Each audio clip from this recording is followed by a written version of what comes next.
12.3 계엄 1년, 이재명 대통령이 내란 특별재판부와 2차 특검에 사실상 힘을 실어준 가운데 검찰이 윤석열 전 대통령의 부인 김건희 씨에 대해 징역 15년에 벌금 20억 원을 구형했다는 소식 잠시 후 8시 뉴스에서 전해드립니다.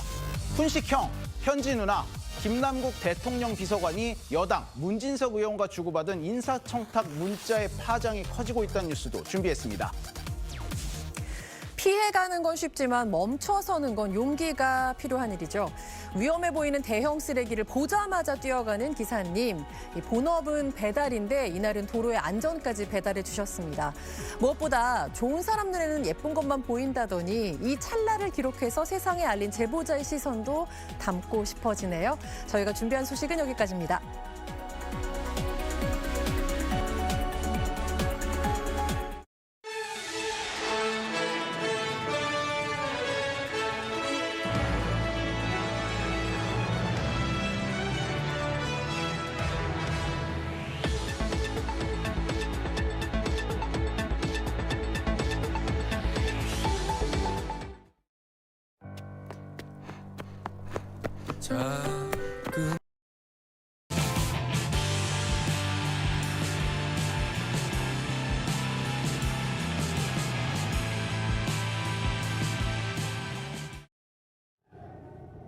여러분 안녕하십니까?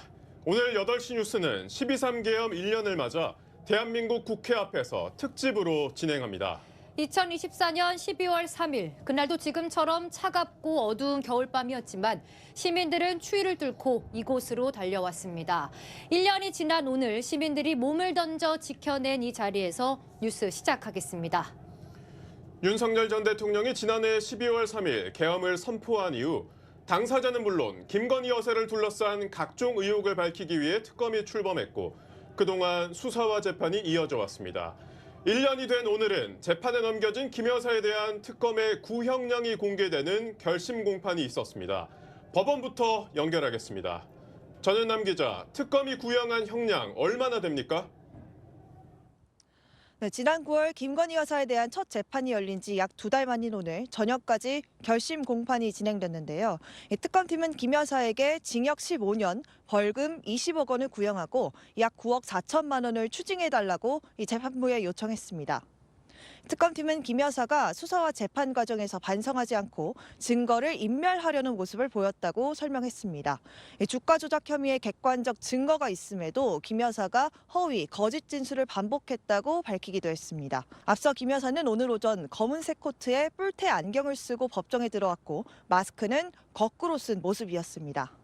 구형에 앞서 특검팀이 신청한 피고인 신문에 대해선 진술 거부권을 행사했습니다. 김 여사에 대한 선고 공판은 내년 1월 28일에 열립니다. 지금까지 서울중앙지법에서 SBS 전연남입니다. 특검팀은 오늘 김건희 여사에게 징역 15년을 구형하면서 그동안 검찰 조사를 피하며 특권을 누렸고 대통령 부인 지위를 이용해 권력을 사유화했다고 그 이유를 들었습니다. 특검은 김 여사의 죄질이 극히 불량하다고까지 지적했는데 중형이 구형된 배경은 권지윤 기자가 분석했습니다. 특검팀은 결심 공판에서 김건희 여사의 3가지 범죄 혐의를 조목조목 짚었습니다. 법정형이 가장 높은 범죄는 도이치모터스 주가 조작 혐의로 특검은 8억 원이 넘는 부당이득까지 챙긴 사실과 함께 코리아 디스카운트까지 엄벌 사유로 제시했습니다. 주가 조작으로 소액 투자자가 큰 피해를 입었고 국내 투자자의 자금 이탈을 막기 위해서라도 엄단 필요성이 높다는 겁니다. 이재명 대통령이 12.3 계엄 1년을 맞아 대국민 특별 성명을 발표했습니다. 이 대통령은 여당이 밀어붙이는 내란 전담 재판부와 2차 종합특검에 대해 국회가 잘 판단할 거라면서 사실상 힘을 실었고 계엄 극복의 의미를 기려 12월 3일을 법정 공휴일로 정하는 방안을 추진하겠다고 밝혔습니다. 강청환 기자입니다. 빛의 혁명 1주년 대국민 특별성명이란 제목으로 오늘 성명을 발표한 이재명 대통령은 1년 전 친위 쿠데타를 국민 덕분에 막아낼 수 있었다고 말했습니다. 민주당은 사법부를 겨냥한 입법에 속도를 내고 있습니다. 대법원장의 인사권을 사실상 박탈하는 법원 행정처 폐지법을 포함해 이른바 사법개혁 3법을 오늘 발의했습니다. 또 내란 전담 재판부 설치법도 올해 안으로 처리할 계획입니다. 조희대 대법원장은 오늘 이재명 대통령을 만난 자리에서 사법개혁안에 대해 비판적 의견을 밝혔습니다. 보도에 하정연 기자입니다. 민주당 내부 TF가 오늘 제왕적 대법원장의 권한을 분산하겠다면서 이른바 사법행정개혁 3법을 발의했습니다. 윤석열 전 대통령이 자신이 선포한 계엄에 대해 옥중 입장문을 발표했습니다. 12.3 계엄은 자유헌정 질서를 지키기 위한 것이라고 주장했습니다. 딱 1년 전 계엄 선포문과 달라진 건 없었고 레드 카드를 언급하며 선동까지 했습니다. 장훈경 기자가 보도합니다. 윤석열 전 대통령은 오늘 오후 변호인을 통해 국민 여러분께 드리는 말씀이란 제목의 입장문을 내놨습니다. 윤 전 대통령은 12.3 비상계엄은 국정을 마비시키고 자유헌정 질서를 붕괴시키려는 체제 전복 기도에 맞서 헌법 수호 책무를 위한 결연한 이행이었다고 주장했습니다. 헌법재판소 탄핵 결정까지 부정하는 태도를 보였고 투개표 해킹이 모두 가능하다며 선거 부정 음모론에서 벗어나지 못하는 모습도 보였습니다. 그러면서 독재, 폭주, 법치의 붕괴라고 현 정부를 공격하며 비상사태 선포의 뜻을 같이 해준 국민 여러분과 분연히 일어선 청년들께 감사드린다며 국민 갈등까지 조장하기도 했습니다. 윤 전 대통령은 자신의 계엄 선포로 인해 고통받은 국민에 대한 진심 어린 사과 대신 지지층만을 선동하고 있습니다.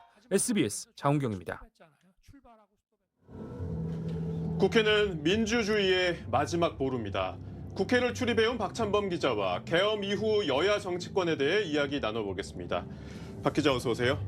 네, 민주당은 탄핵과 대선으로 제1야당에서 집권 여당이 됐습니다. 내란 척결 구호를 반년 전 대선부터 외쳤는데 이 기조가 내년 6월 지방선거까지도 유지될 거라 이런 전망이 나오네요. 예, 민주당은 계엄은 곧 내란이다. 국민의힘은 내란에 동조한 정당이다. 이런 입장이죠. 네. 민주당 지지층들 사이에서는 국민의힘을 위헌정당 해산해야 한다. 이런 주장도 꽤 많이 나오고 있습니다. 이 정청래 민주당 대표도 오늘 내란은 현재 진영이다. 이렇게 말했습니다. 네. 이 민주당 지지층, 특히 강성 지지층들 사이에서는요. 이 윤석열 전 대통령에 대한 사법부의 1심 선고가 이 내란 척결이 됐다. 아니다. 이 시발점이라는 인식이 있습니다. 네. 1심 재판부 못 믿어오니 내란 전담 재판부로 가자 같은 요구가 이들에게서 분출하는 상황도 민주당이 사법부를 압박하는 입법을 밀어붙이는 한 배경으로 봐야겠습니다. 네. 또 민주당 내부에서는 이런 내란 강공을 유지하는 게 전국 주도권을 이어가는 데도 필요한 시각이 있습니다. 이 반년 뒤 지방선거까지 이런 강공 모드가 이어질 수도 있는데요. 이 국정을 책임지는 집권 여당의 이 강공 일변도에 대한 중도층의 시각이 이 변수가 될 수도 있을 것 같습니다. 네.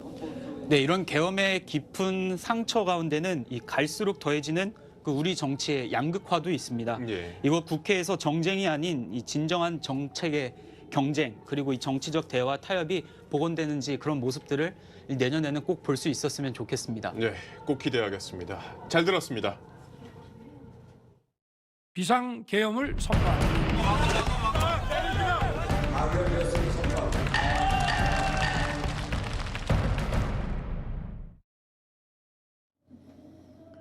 다음 소식입니다. 1년 전 그날 80년대 권위주의 정권 이후 사라졌던 낡은 유물, 계엄이란 두 글자가 난데없이 불쑥 튀어나왔습니다. 그렇게 혼란에 휩싸인 대한민국은 탄핵과 대선, 특검으로 이어지는 숨가쁜 1년을 견뎌야만 했습니다.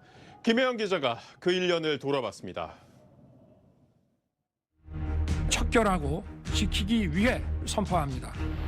그날 시계는 12월 3일 밤 10시 27분을 가리키고 있었습니다. 계엄 선포는 45년 만이었습니다. 무장한 군인이 국회에 들이닥쳤고 시민은 맨몸으로 막아섰습니다. 1년 전 계엄이 선포된 그날 담장을 넘어 국회로 들어가 국회의 계엄 해제 표결을 이끌어낸 인물이 있습니다. 우원식 국회의장을 제가 직접 만나 1년 전 그날을 되돌아봤습니다. 의장님 잘 지내셨습니까? 네, 잘 지내고 있습니다. 네, 정확히 1년 전 12월 3일 그날 밤으로 한번 돌아가 보겠습니다. 계엄 선포 소식 접하셨을 때 어떤 생각이 먼저 드셨습니까? 아, 이거 하려고 그랬구나. 그동안 6개월 동안 국회하고 관계가 너무 나빴거든요. 제 생일이 9월인데 9월 달 카드가 왔어요. 카드에 우원식 국회의원님 생일 축하합니다. 이렇게 왔어요. 무시해도 완전히 무시하는 거죠. 결국은 22대 국회 개원식에도 안 오고 그리고 시정연설 때도 안 오고 도대체 이 사람이 왜 이럴까? 그게 저는 굉장히 궁금하기도 하고 걱정도 되고 그랬어요. 민주주의가 국민의 먹고 사는 문제를 해결할 수 있느냐? 여기에 국민들이 그렇다. 이렇게 대답할 수 있도록 국회가 최선을 다해서 이 국민들의 이 큰 은혜, 고마움에 대해서 보답하도록 하겠습니다. 감사합니다. 네, 의장님 오늘 말씀 잘 들었습니다. 고맙습니다. 네, 감사합니다. 대통령 윤석열을 파면한다.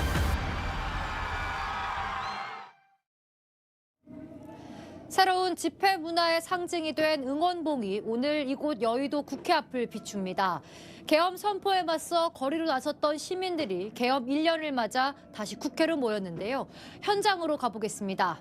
김민준 기자, 오늘 이 추운 날씨에도 시민들이 응원봉을 손에 들고 거리로 나왔는데요. 현장 분위기 어떻습니까? 예, 오늘 저녁 7시부터 이곳 국회의사당역 인근 도로에서 12.3 내란 외환 청산과 종식 사회 대개혁 시민 대행진이란 이름의 집회가 열리고 있습니다. 굉장히 추운 날씨인데도 주최 측 추산 10,000명이 넘는 많은 시민들이 운집했습니다. 계엄 당일 군과 장갑차를 막아냈던 시민들은 1년 만에 다시 응원봉을 들고 국회로 모였습니다. 첫날인 오늘은 우원식 국회의장이 직접 해설사 이른바 도슨트로 나섰습니다. 저쪽 담이 넘기가 쉽지 않아요. 저 담이. 저게 일직선으로 발 디딜 데도 없고 그래서 여기 오니까 이게 발 디딜 데가 있잖아요. 그래서 일로 넘어간 거죠. 우 의장은 1년 전 자신이 급하게 뛰어넘어야 했던 국회 월담 장소들을 돌며 당시에 급박했던 상황들을 설명했습니다. 지금까지 국회 주변에서 SBS 김민준입니다. 안규백 국방장관이 오늘 전군 지휘관 회의를 소집해 계엄 때 내가 지휘관이었다면 어떻게 행동했을지 자문해보라고 장군들에게 주문했습니다. 헌법과 국민에 대한 충성 의무를 강조한 건데 계엄 사태 중심에 섰던 군은 1년이 지난 지금도 인적 쇄신이란 수술대에 올라 있습니다. 김태훈 국방전문 기자입니다. 각군 최고 지휘부와 국방부 고위직들이 소집된 오늘 정군 주요 지휘관 회의. 64년 만에 문민 국방장관인 안규백 장관은 12.3 계엄의 원인을 이렇게 짚었습니다. 12.3 계엄을 계기로 극우 성향 유튜버들은 사회 혼란을 자신들의 돈벌이 수단으로 삼아 큰 수익을 챙긴 걸로 나타났습니다. 불안과 갈등을 자극하는 콘텐츠를 앞세워 법치주의까지 흔드는 이들의 행태에 대한 비판의 목소리도 커지고 있습니다. 보도에 배성재 기자입니다. 박수. 완전히 종북 좌파 세력과의 전쟁이 이제 시작된 거예요. 여기서 지면 여러분들 다 죽습니다. 예? 제가 만약에 통제를 받는다면 그 계엄사에 따르겠습니다. 이게 지금 우리 국민들의 마음입니다. 12.3 비상계엄 선포 직후부터 선동을 서슴지 않던 극우 성향 유튜버들은 윤석열 전 대통령 체포와 탄핵 국면에서 급격히 세를 불렸고 우리 사회에 혐오를 부추기고 그 혼란을 이용해 돈벌이에 나서는 이들의 행위를 더는 방치해선 안 된다는 목소리가 커지고 있습니다. SBS 배성재입니다.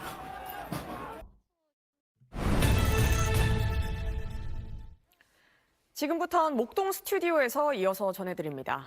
쿠팡의 대규모 개인정보 유출 사태 파장이 계속되고 있습니다. 국회는 이틀째 긴급 현안 질의를 열고 쿠팡에 대한 질타를 이어갔는데요. 쿠팡 대표는 합리적인 보상 방안을 마련하겠다고 했습니다. 먼저 홍영재 기자입니다. 쿠팡의 창업자 김범석 미국 본사 이사회 의장은 오늘도 모습을 드러내지 않았습니다. 박대준 쿠팡 대표만 이틀 연속 국회에 출석해 고개를 숙였습니다. 다음 소식입니다.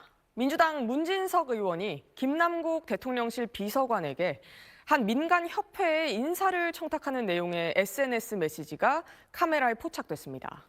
논란이 커지자 민주당은 매우 부적절한 처신이라고 지적했고 대통령실도 나서 김 비서관에 대해 엄중 경고 조치했다고 밝혔습니다. 박재현 기자입니다.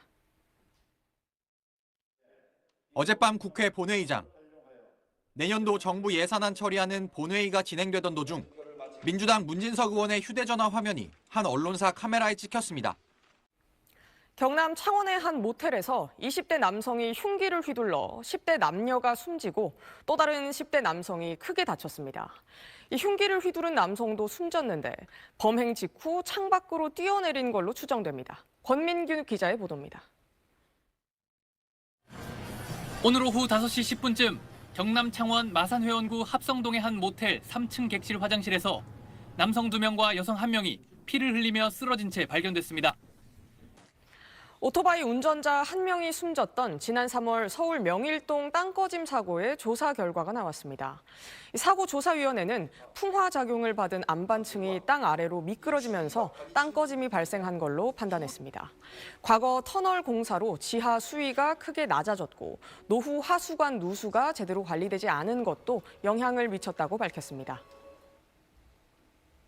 지난해 11월 남녀공학 전환 논의에 반발한 학생들이 레커칠 시위와 함께 점거 농성을 벌였던 동덕여대가 오는 2029년부터 남녀공학으로 바뀔 전망입니다. 김명애 동덕여대 총장은 학교 공론화위원회에 어제 전환 권고와 함께 재학생들의 여전한 우려를 고려했다면서 재학생 졸업 시점으로 전환 시기를 정했다고 밝혔습니다.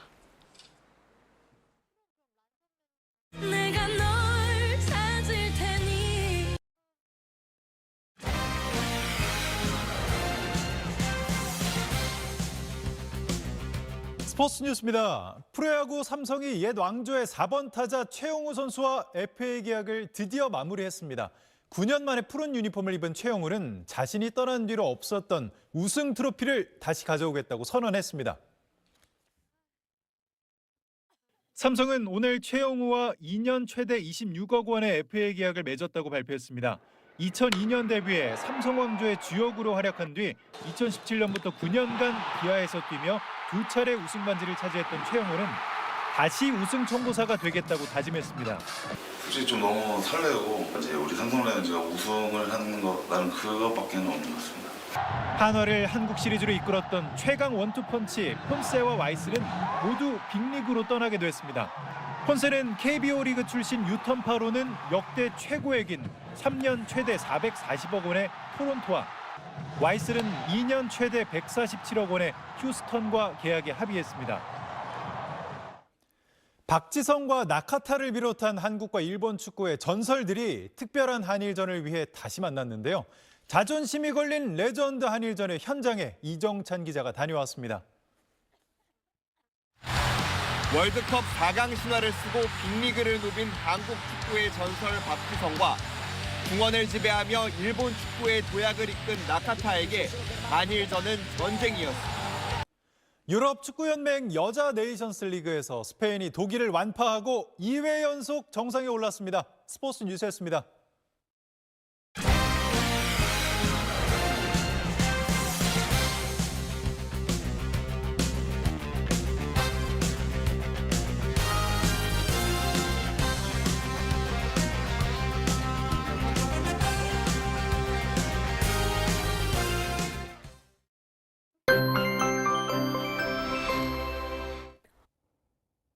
네, 종일 영하권의 맹추위가 기승을 부렸습니다. 오늘 아침 중부지방은 영하 10도 안팎까지 떨어졌고요. 찬바람이 강해서 체감 추위는 실제 기온보다 훨씬 더 낮았습니다. 내일 아침은 기온이 조금 더 떨어집니다. 단단히 껴입으셔야겠습니다.